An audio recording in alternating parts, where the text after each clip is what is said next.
এবারের 2024 টি-20 বিশ্বকাপ হতে চলেছে বাংলাদেশের দুই ক্রিকেটারের জন্য শেষ বিশ্বকাপ। একজন সাকিব আল হাসান এবং অপরজন মাহমুদুল্লাহ রিয়াদ। মাহমুদুল্লাহ রিয়াদের বয়স এখন 38। এই বছরের বিশ্বকাপের পর আগামী টি-20 বিশ্বকাপ অনুষ্ঠিত হবে 2026-এ। সেই সময় রিয়াদের বয়স গিয়ে ঠেকবে 40-এর ঘরে। ততদিনে হয়তো রিয়াদ ক্রিকেটকে বিদায় জানিয়ে দিতে পারেন।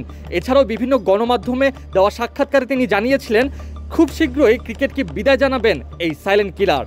গত টি-20 বিশ্বকাপে বাদ পড়া রিয়াদ এবারের আসন্ন টি-20 বিশ্বকাপে হতে চলেছেন তুরুপের তাস। কেননা রিয়াদ বর্তমান সময়ে ব্যাটে বলে রয়েছেন দারুণ ছন্দে, সেই সাথে বর্তমানে হয়ে উঠেছেন দলের অন্যতম নির্ভরযোগ্য একজন ব্যাটার। অন্যদিকে বাংলার পোস্টার বয় সাকিব আল হাসানের এটি শেষ বিশ্বকাপ হতে চলেছে এমনটি জানিয়েছিলেন 2023 বিশ্বকাপের পূর্বে বেসরকারি গণমাধ্যমে দেওয়া এক সাক্ষাৎকারে।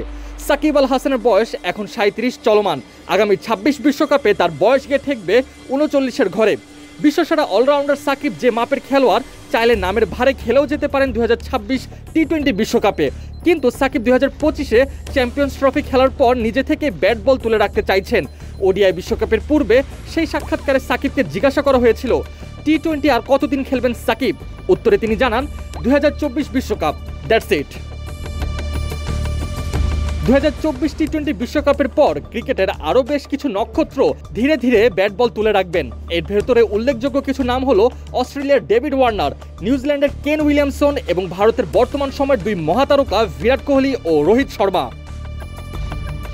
এদিকে জিম্বাবুয়ের বিপক্ষে সিরিজের শেষ দুই টি-20-তে দলে ফিরেছেন সাকিব আল হাসান, মুস্তাফিজুর রহমান ও সৌম্য সরকার। আর অপরদিকে না খেলেই বাদ পড়েছেন প্রথম 3 ম্যাচে দলে থাকা আফিফ হোসেন ধ্রুব ও পারভেজ হোসেন ইমন। পেসার শরীফুল ইসলামকে বিশ্রাম দেওয়া হয়েছে। আগামী 10 ও 12 মে মিরপুর শেরে বাংলা স্টেডিয়ামে হবে ম্যাচ দুটি। ঢাকা প্রিমিয়ার লিগে খেলার কারণে জাতীয় দল থেকে ছুটি নিয়েছিলেন সাকিব। আইপিএল থেকে ফিরে মুস্তাফিজও ছিলেন বিশ্রামে। সৌম্য সরকার চোটের সঙ্গে লড়াই করে বিশ্বকাপের আগে অবশেষে দলে ফিরলেন।